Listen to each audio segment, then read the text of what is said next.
It is finally that point where we are going to reveal our top songs and albums of 2025. It's been a very weird year. I think you will kind of deduce when you listen to this episode. It's been all over the place, but I personally feel like I've landed at a good spot with my list. I feel happy about music in 2025, happier than I thought I would be.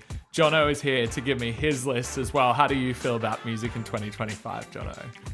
I feel like people were rinsing it, but actually it's much better than people think. Originally there was like not as much compared to last year, but I'm not very happy with my lists. I've changed them about 4 or 5 times in the last 3 days, so let's see. Great, so music was really good in 2025, but your list is terrible. It was too good that I couldn't pick what was the top 5. It was like that classic psychological thing where bronze place you feel so sad, whereas silver you're happy with. So every time with the 5th spot I was like, no, I'm changing it again. I feel the opposite because I feel like if I'm silver I'm too close to gold, you know? Whereas bronze I'm like, well, I'm glad just to get a mention. Actually, I think that's the psychological phenomenon, is you're just happy to be bronze. But I took it the opposite way. Okay. All right, so what we're going to do is we're going to give you our top 5 songs and albums. I've got a full list of my 20 already on YouTube, which you might have already seen, spoiler alert. But I told Jono not to look at it. Yeah. So this will be a surprise to you, hopefully, as well. Yeah. But do you want to kick us off? Oh, actually, before we do that, you should follow or subscribe to the podcast. If you want to listen regularly, there will be plenty more coming at you next year. Also, rate us 5 stars if you like this episode, even if you disagree with the lists, because that's just subjective, and I'm sorry we couldn't have the same top 5 as you. Other than that, let's get into it.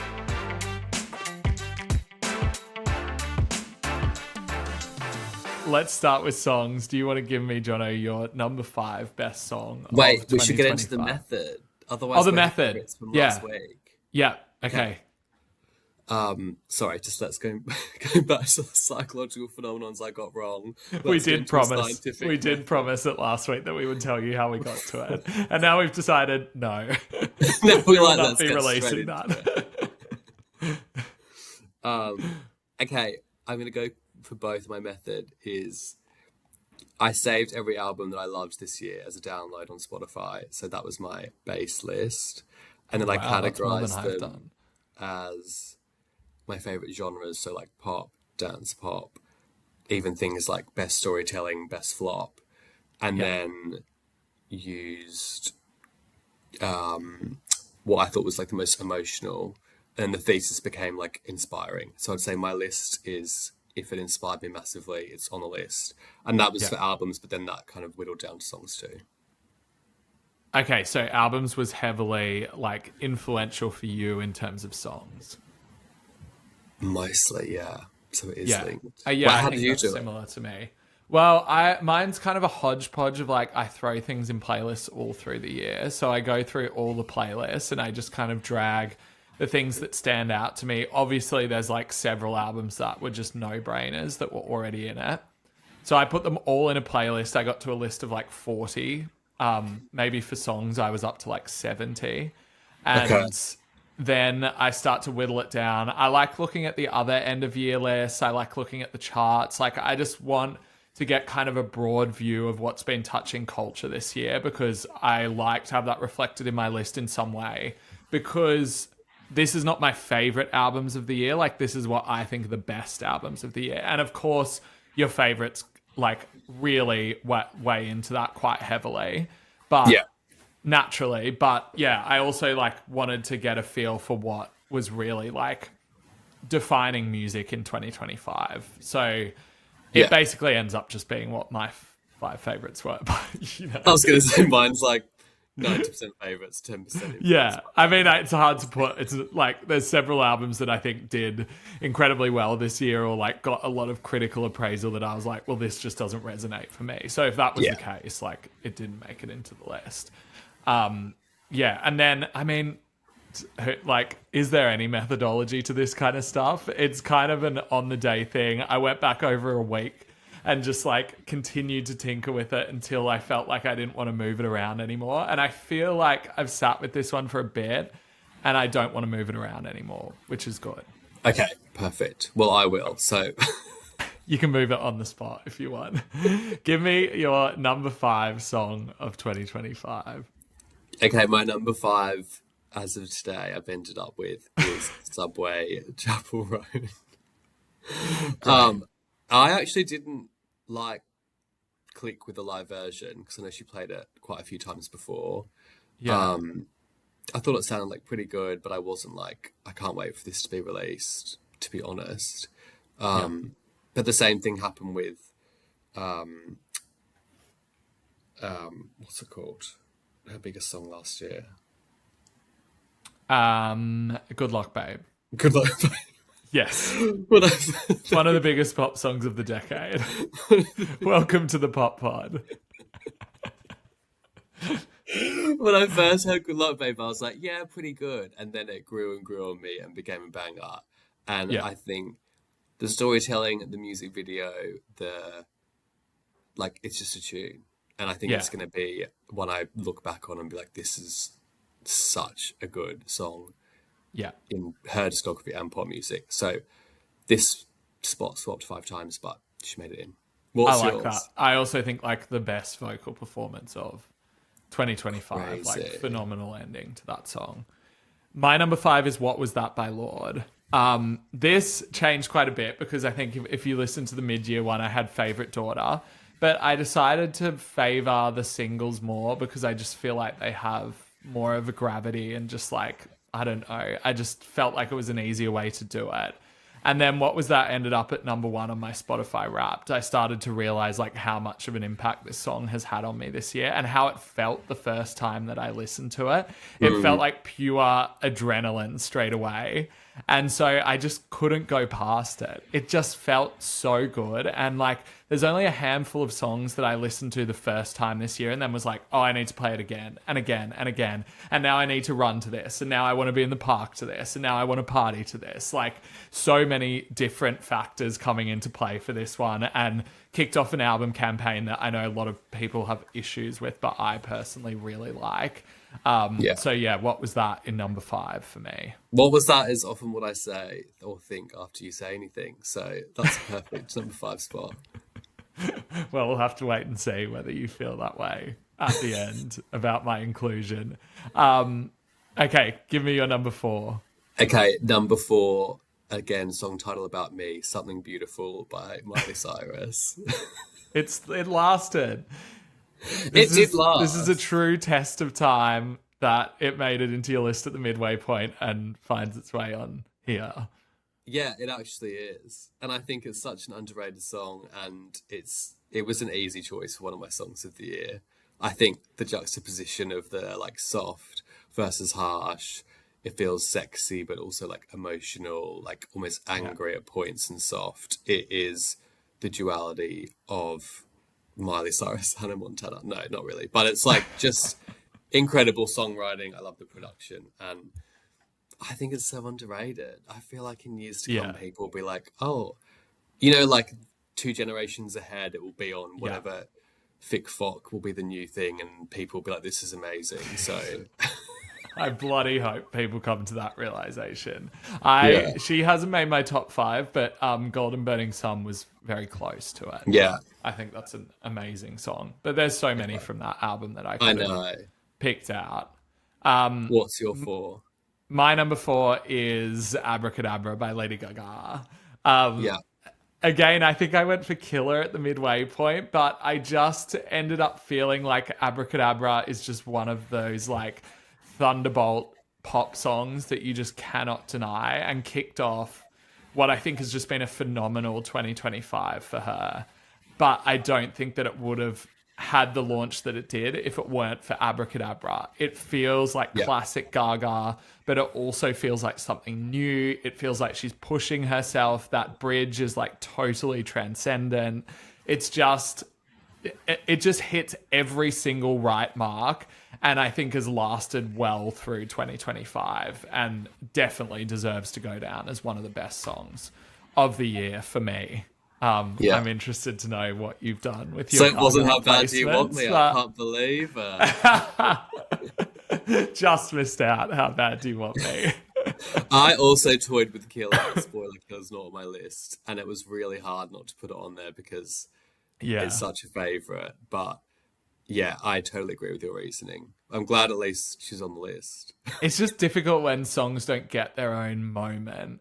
Yeah, That, like, I know Killer had a little bit of a moment with the SNL performance, but by the end of the year, it ends up just blending into like what is a very good album instead of like having that kind of like pedestal that Abracadabra has. yeah, So that's why I chose that instead. yeah. I totally get that. Number Okay, 3. number 3 is Headphones On, Addison Rae. I you And you've smiling. got your headphones on. I've got my headphones on. I'm also missing my work party for this, so don't say I'm not a what's it No. called? Dedicated producer. Yeah. And I've got my headphones on. We'll probably touch on Addison later because I'm sure she'll either make our list or maybe even like close to the list. But Yeah. the song, the music video, the melody is so strong. Her vocals. I think one of the producers when they were working or writers with their album was like, when she does the like, I don't know, background vocals is so like Yeah. sexy and like really crazy. And Yeah. I just think this song has it all for her. And it did feel like a moment as well. And when every time I listen back to it, I'm like, almost forget how good it is. But I'm like a proud Yeah. parent of her, even though we're probably like we're probably a similar age. No, yeah, definitely not. Yeah, I feel very similarly about this song. This song was my number 6 spot. But I like echo all your Close. feelings. The thing that I think's so cool about this song is it feels like a confetti cannon going off. Like literally from that first moment where she's like, "Put your headphones on," and then like it just just Yeah. blasts color. It's just so cool and so joyous and such a good moment. What a great song. I co-sign that one. So That's far, no 60. surprises in our list, and none that are on yours that wouldn't touch mine. No, I we should actually have think, predicted what each other's would have been. We probably would have yeah, been we pretty actually close should to have. guessing. Well, it's not too. It's not. No, we won't. It's too late. My number 3 is "Relationships" by Haim. It made Oh, it made it. made the distance. It was my number 1 song at the midway point. I honestly had a little bit of a break from it after the summer, and I've come back to it over the past month, and I'm like, it is just brilliant. Like, it's such a dizzying, weird song. You know what it feels like? It feels like that Kylie Minogue video where she just like keeps multiplying herself, Yeah, like "Come yeah. into my world." Because this song just feels like at some points I'm not really sure like when the next chorus is coming or like what part of the song we're in, because it feels like you're just in this never-ending whirlpool that it like very intentionally takes you down with that woozy intro that goes into it. It's a very distinct Haim song, but at the same time really like messes up the formula a little bit. And it's just so sticky. I just kept coming back to it, and I've really enjoyed like falling back in love with it over the past month or so. Yeah, love. I'm just laughing because of that tweet that was like the shared summer psychosis for relationships was the best song of summer. But I totally get And it. I felt it. I felt it so Yeah, you hard. did. But yeah. Not All Over Me, which was my second most played song of the year. Oh my god, yeah. Yeah, Move All over Over your Me didn't Spotify make the now. list, unfortunately. Oh, sick. Give me number 2. We're getting close. Number 2, I have gone for a non-single. I'm pretty sure it wasn't a single. But I've gone for David by Lord because Okay. I This was the other one I dragged into my playlist. yeah, I Yeah. what was that was really contentious with it, but in terms of the emotional, inspirational, even seeing her live show, because that also was part of the methodology of like best live gigs, for example, was a category.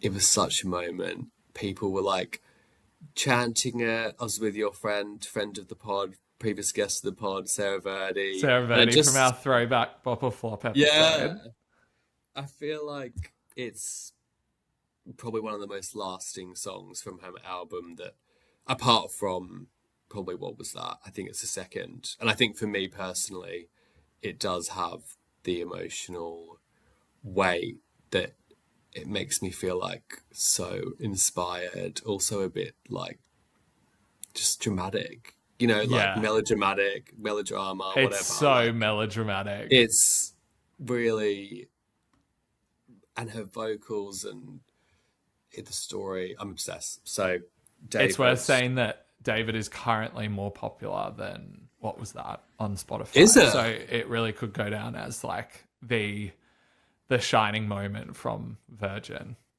Well, I think the fans love David Yeah. as one of the Yeah. most. Yeah. That's Yeah. crazy though. It's got David's more dead. streams. David's dead. That's literally. Is there a there must be a TikTok with that where it's like, Surely, if David's not, dead. we got to do it. Let's hop Get it off this on. call and get into our Okay, meme station. what's your number two? My number two is Nuevo York by Bad Bunny. I honestly, there's quite a few songs from this album that I could have put on the list, and because of that, I almost got choice paralysis and just didn't put anything on it. But Yeah. as I did with a couple of the songs, I tried to remember the way that it felt the first time that I heard it. And it felt like you were just being lit on fire. Like the minute that he yells, Nueve York, and then it all begins, like it is just such a powerful moment, such a celebration of like his own heritage and his Puerto Rican culture. And like to be able to teach people bits and pieces about where you're from and also make it such a party and such a celebration is like a really difficult sort of mix to get right. And he just does it so well on this song. And in terms of album openers, definitely Yeah. the best album opener of the year. Like just so perfect. And it makes you want to just lock in from the minute he does that. I just cannot stop with this song, and it's never gotten old for me. And I really think it won't as well. What does that even mean? Nueva York means New York. Oh, fine. Yeah. But I don't like know New what the York. rest of it means. Like the Rosalia album, no idea. The best of it is like, New York, I hate you. Everyone who lives Yeah. in pigs. Fuck And New you're York. like, chimming along. What is your number two?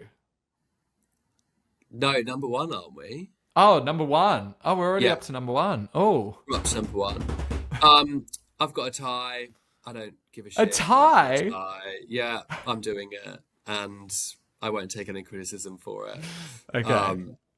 But I think the two songs, which you probably guess, were when I listened to them both the first time, I was absolutely shook. Like earthquake, shook earth, magnitude 11, whatever. And then Yeah. I still am so inspired and motivated by them. It's Abracadabra Gaga, which obviously you've mentioned, and Yeah. Berghain Rosalia. Okay, cool. I think Abracadabra Weirdly, is more have personal some favorite. similarities. Oh, here we go. Yours is Berghain, isn't it? And then my... No, it's not actually. It's not? Okay. No. And then my... Like, I got chills when I first heard Berghain, and both the music videos are amazing. I'm hoping to see Rosalia live, Gaga obviously live, with that run of songs like Shiza, Abracadabra, Bloody Mary. It was insane. So Yeah. Abracadabra is 100% number one, and Berghain had one of the moments of the year, so it's a tie. And sorry, not sorry for doing a tie. I might also have a tie in albums. Really? In number one? Oh my God. Not number one. I think that these songs like kind of share some kind of like things in that like they both feel quite spiritual. Obviously, Yeah. like Rosalie is way more explicitly than Gaga's, but I don't know, there's something Catholic about them both. Yeah, literally. Yeah. Yeah. Okay, I like them Brings us back to together. our school days of going to Christian studies. My number one is not Rosalia, but she was in my top 10 with La Perla. My number one is Folded by Kehlani. Okay. You probably already know I'm a massive Kehlani fan and have been for a long time. But Yeah. in a year where everything felt kind of all over the place and just like really unpredictable, it felt kind of cool to have a song that was just like a straight down the line R&B song that instantly felt like a classic. Incredible vocals, production like grandiose and expensive and decadent, and just like, I don't know, I just got a lot of comfort from this song throughout the year. I think that the lyrics are brilliant. The idea of like having the laundry folded to like mark the end of a chapter, but also them coming to collect the laundry and like the door being open still for like something to happen, but just like wrapped up so concisely into this like incredible chorus. I think that sometimes like it just makes sense that it takes a song like that to do what it's done for Kehlani and like put her into the top 10 in the US for the first time in her career. It just makes sense. Like, and I love that it happened this year for her. I love that she's been able to stand on like what she wants to say politically about everything. And obviously that's been detrimental to her career at points, but like this comes off the back of that. It feels like such a celebration for her. And so Folded's my number one, and basically has been since it came out, I will say. That is so interesting. I knew you loved that song and her, but I wouldn't have guessed that to be your number one. But everything you've said makes complete sense. And also, Yeah. I'm happy for her that she made you number one, because I think she deserves it. And like you said with the political stuff, like it's really nice that she's getting her flowers despite being outspoken. Yeah, despite being outspoken. Yeah. But songs that missed out, Illegal by Pink Pantheress. Yeah. Subway, Chapel Roan was really high up. Wolf Alice, The Sofa Yeah. was really high up. I had Man I Need, Olivia Dean. Jade, Same. Unconditional. Pussy Palace, Lily Allen. CMAT, Euro Country. Yeah. Yeah, those were like the main ones, I think. I had similar. I had Jade, Plastic Box, Illegal, Olivia Doom, Time Will Tell by Celeste. Nearly made it in Beautiful. there. Dopamine Robin also nearly did. And Yeah, so that was close for Midnight me Sun too. by Zara Larsson at one point was my number 5 song. What? What a backflip. I meant to I know. ask you the other day because I was listening to Crush. Have you come around to the sound in the chorus at all? For that song, yeah, definitely. But I did listen to it back to back with Man I Need and The Subway because I was trying to decide, and it didn't stack up to either of those other songs. But I love it, and it's such a moment. So Man I Need was very high up for me at one point. And then I had to be like, is this just because like we're in the eye of the storm right now? I'm not sure. I do think it will be one of the more lasting songs. I think it's definitely this 6th. year. I think that and Illegal was 6th and 7th. Yeah. It's just Okay, well, we were pretty well aligned then. Yeah. Yeah. I'm quite happy with your list. Okay, I'm happy with yours actually. Well done. I have my reservations about the tie for number one, but I literally don't give a shit.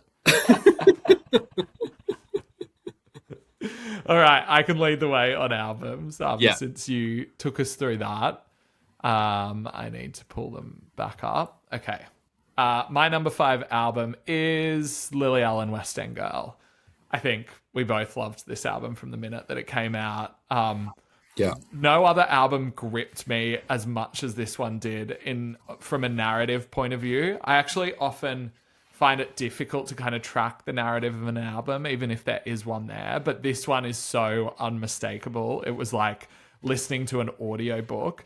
But then after I got over the initial shock of like what is revealed in the narrative and how just like succinct and great the songwriting is, the songs started to really grow on me. And now I'm just like obsessed with the songs themselves, ruminating, just like always in my head.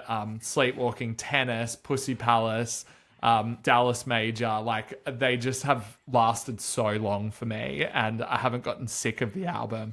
I think similarly to Kehlani, it's no mistake that this like moment is happening for Lily Allen right now. I just think it's totally deserved, and West End Girl is like up there with Gaga as one of the like great stories of 2025.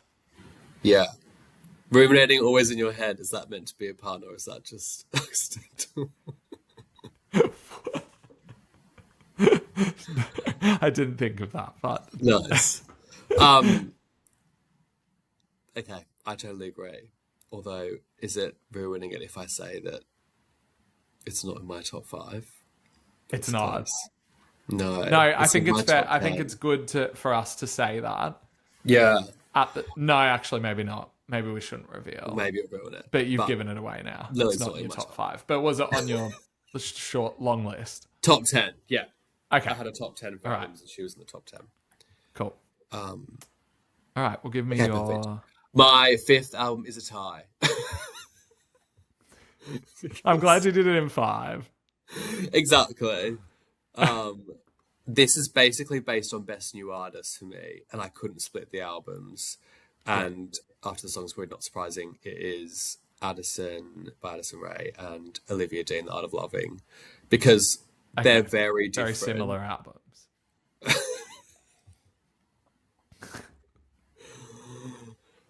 Olivia Addison Dean is the combined duo act that I want to see. Can't be the high fashion that I need.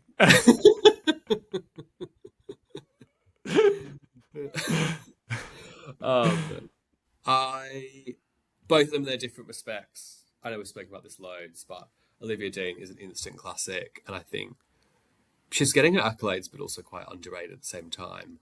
And Addison has an album. I think we said last week if Britney released it, everyone would be losing their minds. It'd be top album of the year. So I think, and both of them have done like good videos, good promotion. Like the album cycles felt really amazing. I've seen clips of them live. Obviously, Addison we saw live before Lana. Like every single element to his albums is working. Yeah. And I'm really happy for them and and I'm so excited about future music from them based off these albums. And if that's not a successful album, then what is? Yeah. I think like I really love an album that feels like it's been like wrapped with a bow. You know, like at the end of the era, like everything's just like neatly in its place. All the visuals make sense. Everything that's happened makes sense. And that's definitely the case for Olivia and Addison. Like they've sold the vision of their albums so oh Alex Warren just You're getting choked up. entered my throat.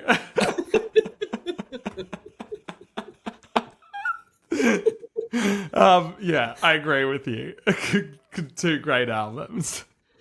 Okay, what's your 4? In my number 4, this kind of surprised me as well, but I think I've spoken like in a couple of podcasts in the past about how much I love this album. Sabrina Carpenter, Man's Best Friend. Yeah, In number I'm surprised 4. Manchild wasn't in one of your songs. Yeah, because I went with Sugar Talking in the end for my final list. Oh, okay. It has been my favorite. But when I first listened to this album, I really liked it. And then so many people talk shit about it. I was like, oh, maybe it's not that good. And I kind of ditched it for a bit. And I went back to it a couple months ago and just like hit replay. And I haven't stopped. Like non-stop. I think that it sounds so good together. There's a range of different sounds that are explored on here, but the way that it's produced and the way that Sabrina Carpenter writes and sings is so distinctive that it pulls it all together so nicely. I feel like it does a way better job at carving out a sound for her than Short and Sweet did, even though Short and Sweet had great pop hits. Like, I don't think Espresso is unique to what Sabrina Carpenter does at all, bar the like cheeky lyrics, which she sells very well. But like Doja Cat could have had an Espresso, you know? Whereas I don't think that most of like the pop stars around right now could sell half the stuff that's on Man's Best Friend, House Tour being an example of that. And it just sounds so damn good. Like the vocal production is incredible. Sugar Talking, like I love Sugar Talking because of how it feels, like the textures of it is just so nice and keeps me going back to it. So yeah, it ended up in number 4 for me. Yeah, fair enough. You maybe want to go back and re-listen more, because I think I'm more in the like 7, 8 out of 10. Yeah. Or like even position it compared to other albums as that. But yeah, I mean, I've met a few people who have the same kind of excitement about this album that I do. The same taste as you. Yeah. No one listens to the things I listen to. Have you heard of Sabrina Carpenter? Have you heard of one of the best songs of the year? No, but I think that's a fair assessment and a fair point. God, we're too agreeable. Anyway. Yeah, hit me with a wild card. This is not wild at all. My number 4 is Jade, that Showbiz Baby. And this is honestly because it's one of the best pop albums. She is so exciting. Again, an amazing live show. The visuals and effort like she's putting in is like lip service to all of the fans. Like it's literally Yeah. like she is the it girl, and it's buy every word she says. I know that you've obviously spoken to her, and you've said she's like really sweet as well, which is the cherry on top of an iconic pop star. And I actually went back to the encore and like actually properly listened rather than like a quick one while I was working, Yeah. and was just way more impressed and just felt really connected to every single thing she's doing. And it's just, as a pop fan, it's so exciting to see someone who gets it and can do variety. I feel like we've talked about these albums Yeah. so much, like it's hard to bring a We have talked about that point of showbiz view so to how much in explaining. particular. Yeah, but yeah, yeah. I feel like the It had to biggest be. thing we've talked about with her is that like she's just the best student and advocate for Yeah, pop music. And like if this album was shit, I would have been really scratching my head. Like I would have been like, how is somebody who understands pop so well yeah, delivering something that's bad? Like yeah, but it's not obviously at all. It's so good and like just the most unsurprised. Like as soon as this album dropped, I was like, it's going to be good. There was never anything in my mind that thought otherwise. yeah. And And she's it like is. Rose Gray for me, where I just have so much confidence they're not going to pull some dud out the water. Yeah, totally. Totally. Okay, what's your three? We're My moving number ahead. 3 is Addison Rae's Addison. You obviously haven't seen because you haven't seen the videos, but I've had a bit of criticism about what albums I've put this one above. But for me, like you if you track what she's been able to do this year in terms of where she's gone from and where she is right now to the point that she can be like on a pitchfork list nominated for best new artist, like she had to do so much more than Olivia Dean, for example, to get to this point because she already had this reputation as being a TikTok dancer. Like to be able to make a work that is so good, so like indicative of your art, so like tasteful, but also so referential of pop as well, to be able to make that and get to this point is like near impossible. Like I haven't really seen this trajectory happen for many people at No, all. And it just shows how damn good the album is. Like you cannot deny it. It trades like a lot of different styles, but it's all pulled together in a very unique way. Her aesthetics like look like nothing else going on. She could have like easily just done Charlie 2.0, given her connections to her, yeah. and just like served up something like that. There's no connections to Brat on this album whatsoever. It's just totally individual. And for me, is like the most kind of exciting, I guess, straight down the line pop album to be released this year. Like, if I want to like hear what the future of pop sounds like, I'd be pretty happy to say that this is the future of pop. Yeah. So that's my And number it's a 3 huge position, and I'm sticking to comeback it. story. She literally was ridiculed when she first made music, and she said Yeah, that she might never make it again. And then she pulled yeah. this out the bag. Like,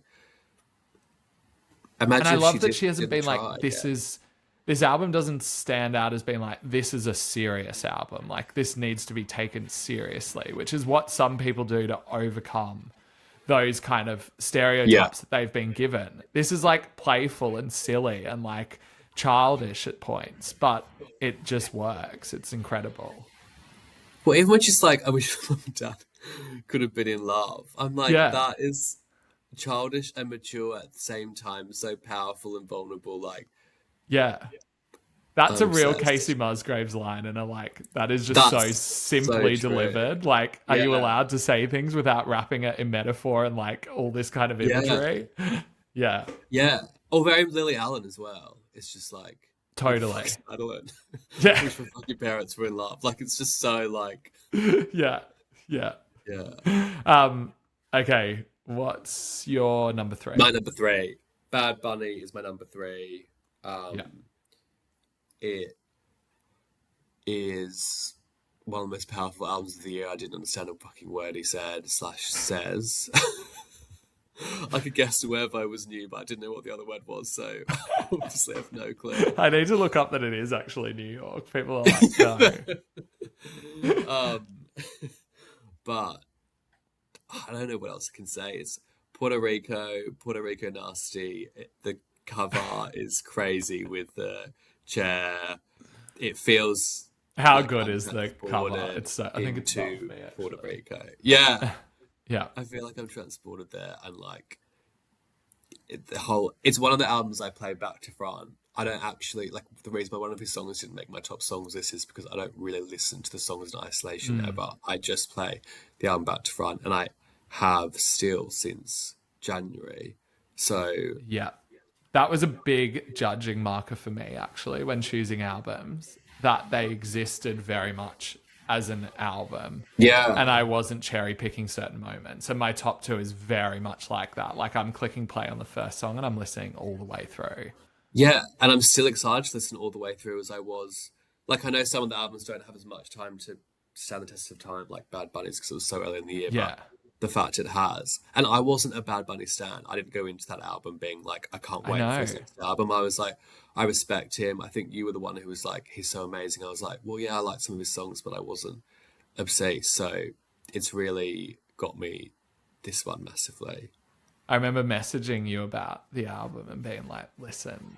Like it Yeah, was I was in Puerto and I was like, Rico when stop this messaging album me. dropped. Isn't that crazy? Yeah. That is crazy. The timing is insane. And I remember like going to bars and we were just talking about this last night actually, and going to bars and like they were blasting the Bad Bunny album. Like there was so much pride for it. But like even Yeah, then we didn't know what was gonna like transpire over the next year in terms of like how much it has blown up. It's so crazy. yeah. That's a really good point for me to say my number two album is Bad Bunny. Okay, perfect. Yeah, I don't like have a lot to add. I think we've said most of it, but like I just keep coming back to the point that to be able to like give a history lesson in an album, not that this is a history lesson, but it's introducing people to a lot of like regional sounds that they were perhaps not that familiar with. But to be able to Yeah, do that and like bring the culture to you, like I think is really cool. And for people to be like partying to these songs, like making their little TikToks to like DTMF and stuff, like it just yeah, struck a real chord emotionally, I think globally, which is very hard to do, obviously, with an album that you don't even understand. Obviously, for yeah, like Spanish speakers, they understand it. yeah, But even so, like there's some like regional dialect in there that, and some like Puerto Rican slang as well that's not like right. universally recognized. So he's just like hasn't made any sort of like what's the word? He hasn't made any Concessions. Yeah, concessions to like sell this, and the way that it's become he's become the most streamed album of this year has just been so organic. I think his last album I didn't love because it felt like he was really trying to play to a more maybe US centric audience. Whereas this one just like a total slam dunk. So good. also, it feels like, sorry to cut you off, but it feels like Cowboy Carter in a sense, where it's like Yeah. great music, but also like the message feels powerful. It feels culturally, historically significant. Like Yeah. it's more than just the music or the personal stories. It feels bigger than that. Yeah, totally. I totally agree with that. I've actually got Cowboy Carter and But, DTMF next to each other above me right now, and then Olivia Dean over there as well. although she might not be making the list, so Yeah, break exactly. it down. Wait, is this time for time for your number two? Oh yeah, my number two. I think I could pick your two. I think. I think you could have picked my top three. They were pretty solid for me from the get go. Yeah, My number but I'm two interested. is Rosalia Yeah, Lux. I Lux. don't know. I can't wait for her to have the Deluxe released.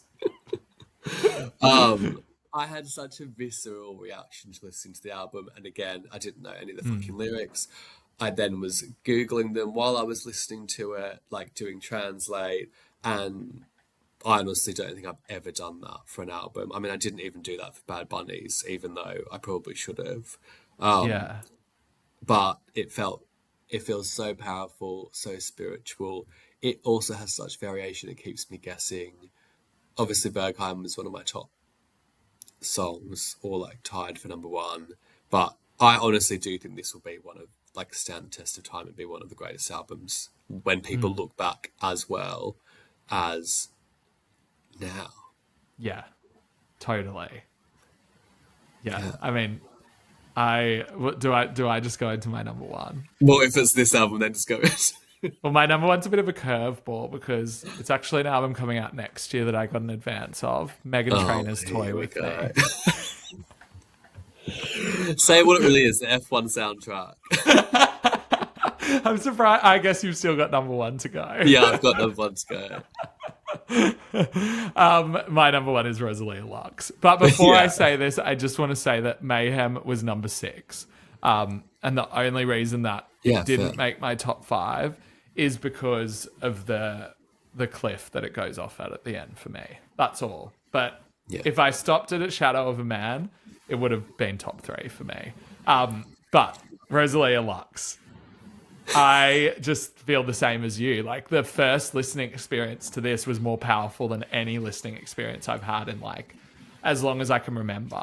Like I'm not a particularly like outwardly emotional person, but like this made me feel like extremely emotional to listen to. And it was just the like pulse of the music really. Like obviously I didn't understand a word the first time I listened to it, but the way that it just ebbs, like rises and falls, and the way that she just guides it so beautifully with her voice, obviously the grandiosity of the music as well, just all of it, just like I don't know, it just felt like I was out of my body for a moment, to be honest. And then you'd come back to it and you kind of like gasp, like it was like, what is going on? And the second time I listened to it, I think I got on a flight to Australia the day that Lux came out, and I was listening to Mia Christie, Piange, whatever that the Italian one is. And I was like, I feel like I am on a plane to heaven right now. Like this feels so like weightless and so just like so much bigger than me. It was an insane listening experience, and just nothing gave me that feeling, and nothing will give me that feeling for a long time, I feel like. And I did wonder after those 2 times were so profound whether it would feel like that like a month after, and it does. Like these songs still get me, but maybe even more like emotional resonance. Like La Perla, I didn't really get the words, and now I just love that it's like the most beautiful song that calls her ex-boyfriend a terrorist. Like it's just so good. So that's my number one, and I feel happy with it. And honestly, like if you told me this was going to be the top 5 this year, I wouldn't have predicted any of those artists. Like I probably could have predicted like FK Twigs or Lady Gaga or like even probably not Olivia Dean, but maybe Jade. But those 5 albums just came out of absolute nowhere, which I think was the funnest thing of 2025, is it was just so random. And now I'm left with 2 albums that I do not understand in my 1 and 2. And didn't weeks ago you were like, I'm all about lyrics, and that really tells the song for me. Really need to know the meaning to get into it. We were saying last night to Jess, another friend of the pod, who said she loves Rosalia, and she was like, the only word I understood was terrorist. Yes, that's maybe why it hit me so hard. Yeah.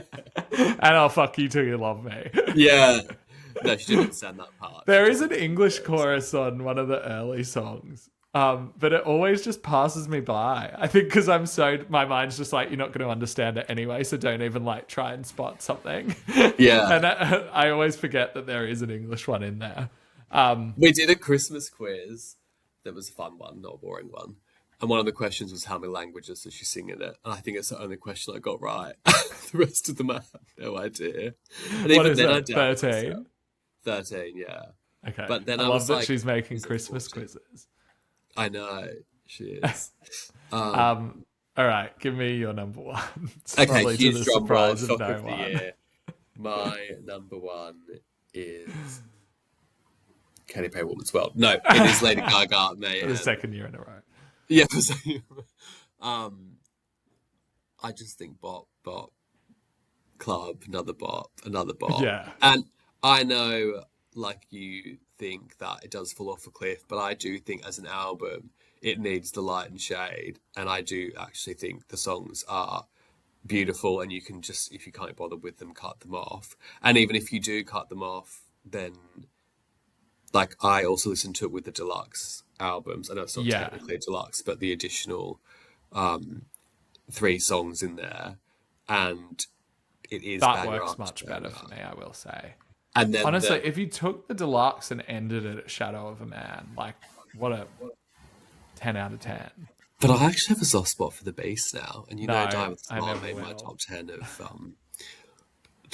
of Wrapped. But Sounds like Lana Del Rey's been dipped in like radioactive sludge. Oh, here we go. We can't fight towards the end. Grindr awarded her like Mother of the Year, I'm pretty sure. Yeah. And I was like, over Meghan Trainor. Trainor stayed as Unite. But I literally was like thinking about that, and I was like, just pretend this is the most profound thing you've ever heard. But I was like, it's got dom top choruses, power bottom bridges, and versatile genres. So I actually think she is Grindr Mother of the Year, and that's all I can say about Mayhem.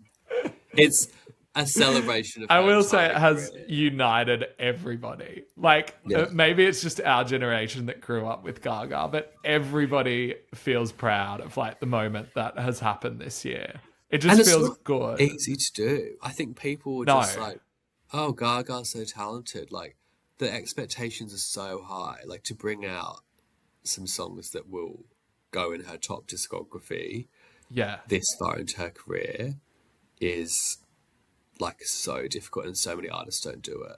Like, and people don't give her the props enough. Like, Die with a Smile is on track to be maybe one of the biggest songs of all time, regardless of what you think of Die with a Smile. Like, I don't think Bruno Mars could have sold that song by himself. No. Like, it's Gaga's performance that makes that rise to the top. And then Abracadabra is the most streamed song by a female artist this year. Female solo She's objectively the biggest artist of the entire year. Yeah. And she's like nearing her 40s. Maybe Bad Bunny. But like, she's she's the biggest female artist of the year. Yeah, but this is a year where we've had like music from Taylor Swift, like Sabrina Carpenter. We've had like Tate McRae rising to the top as well. Like, and the fact that she is in the second decade of her career and pulling this shit is incredible. She just seems like she's also enjoying it. I'm so happy for her, and happy for the little monsters like me out there. Yeah, it's been a really good year for you. I will say, if I had to choose an artist of 2025, it's her, hands down. She's Mother of the Year. She's Mother of the Year. If I had to choose a Mother of the Year, it's Gargs. So that is it. That is our list. Were there any albums that just missed out for you? I've already said Gaga did. Yeah. Let me get the list. Pink Pantheress, Lord, Lily Allen, Rose, great. Rochelle Jordan was actually really high up there, which is one we probably haven't spoken about that much, but I think it's probably the best dance record of the year. There were loads. Was Miley up there for you? You know what? At the end, she was in my like list of genre splits, but it didn't make my it wasn't in my top 10, but it's definitely in my top 20, I would say. But like, V was my top flop. Like, I think that's an underrated album. Yeah, I actually think V is very good as well. Yeah. What else missed on yours? CMAT, Euro Country. Yeah. Jade, That Showbiz Baby, Lord, Virgin, Pink Pantheress, FK Twigs, OK Lou were really close to making it for me. Right. Justin Bieber's Swag was in there. Florence and the Machine, Hayley Williams, Rose Gray. Yeah. Okay. And then I did kind of sit on Zara Larsson a bit, but I don't know. It just didn't have the same. I don't think it's an album. Yeah. Wolf Alice, The Clearing. Wolf Alice, I was about to say that. There were so many. Haim was close, but it's such a weird, messy album. I was like, my personal enjoyment of it. this is the point where I had to be like, this Yeah. is something you really enjoy. It's not necessarily one of the best albums of the year. Like, I had to leave it behind. I had to quit Haim. But yeah, I mean, looking at it, like, great year. Loved it. Like, love my list. And I'm loving going back and listening to it. I've loved, like, discovering albums like Rochelle Jordan later on in the year. I just think, I think it's a really good, like, messy but well-rounded list. It is so good. Yeah, I'm happy. I'm happy And too. we basically aligned. There's nothing in your top 5 of either that I disagree with. Yeah. I probably wouldn't put Sabrina in my top 5. We'll go back and listen to it. You didn't even put Mayhem in your top 5, did you? No, I said it was 6. Yeah. So we disagree. But Sabrina doesn't have a skip. Mayhem has a skip. We could go on about this forever. No, I'm not taking it's half anything an hour away talking from about Mayhem. it. I think it's deserving of your number Is one that the spot. shit you got from your videos for people that you put Addison above Mayhem? People are like, I can't believe you put Sabrina and Addison above Mayhem. Yeah, but that's just, it's your list. It doesn't Exactly. matter. Like, Exactly. I'm the biggest little monster, and it's like, I wouldn't want to watch a video of every single person putting Mayhem on top of the list. Like, I want It feels people's good, though. opinions. It does feel good. Like, as someone who's loved the Bad Bunny album, to see that being at the top of everything, I'm like, yep. Well, it just makes it be like, I used people to who live get it, here. get it. They don't, then I'm like, yeah, whatever. Okay, that is our best of 2025 list. I think, we actually haven't discussed this, but I was thinking the pod will probably take a break now until the end of the year, and then we will come back. I think we should do one more episode about looking ahead to 2026. Oh, the predictions. The pod will have one more episode this year. It will be The producer. it will be the One more predictions episode. for 2026. Yeah, I've actually been thinking about this a lot recently. So we'll think about how this is going to work. But that will come. We're always interested to know what your lists are. So you can email them to us or drop them in the comments wherever you're listening to this. Don't forget to follow or subscribe. And thanks, Jono. Merry Christmas. And to you and yours. To you and yours. Set up yours. Not Merry Christmas. I'll see you before. No, we'll see you for the last we'll chat episode. before Christmas. And everyone in the comments, troll Sam for not putting Mayhem in the top 5. But politely troll. No death threats. Not a Katy Perry situation again. Oh, God. Okay. All right, oh, wait. Speak to you soon. What? If you had to just like straight away guess who's going to have the number 1 album next year, like just throw me a wild card. Oh my God, wait. I actually haven't known about this because I have been thinking about it. Obviously, Meghan Trainor toy with me, but after Meghan that, Trainor will be number 1, but we're going to think about 2. Oh, hang on. Okay, I've actually got what I think will be. Yeah. I think it'll be Harry Styles. I think the crowd, public, anyone who likes pop are gagging for a male pop star. I think Swag was an intro into it. I think Harry Styles will come through, and I think he'll sweep even bigger than he ever has before in terms of plays. Okay, I feel What do you like think? we've already got that album from Benson Boone, so I think the number 1 album will be Super Safe Choice, Act 3, Beyonce. Oh, that's so boring. I actually don't think it will be the biggest, though. No, not the biggest, my favourite. No, you didn't say that. You said the biggest. Oh, okay. Well, it's not going to be the biggest. Yeah, I guess I kind of agree with you with Harry. You know what? I We'll also bully you think that into Tate agreeing with McRae me. is going to have a massive album next year. I think she will too. Yeah. I also think Olivia Rodrigo is probably... Let's save it for the episode. Olivia Rodrigo as well. Oh, yeah, this is just... Yeah, let's save it this for the is just that episode. Okay, goodbye. episode. Okay, bye. Bye.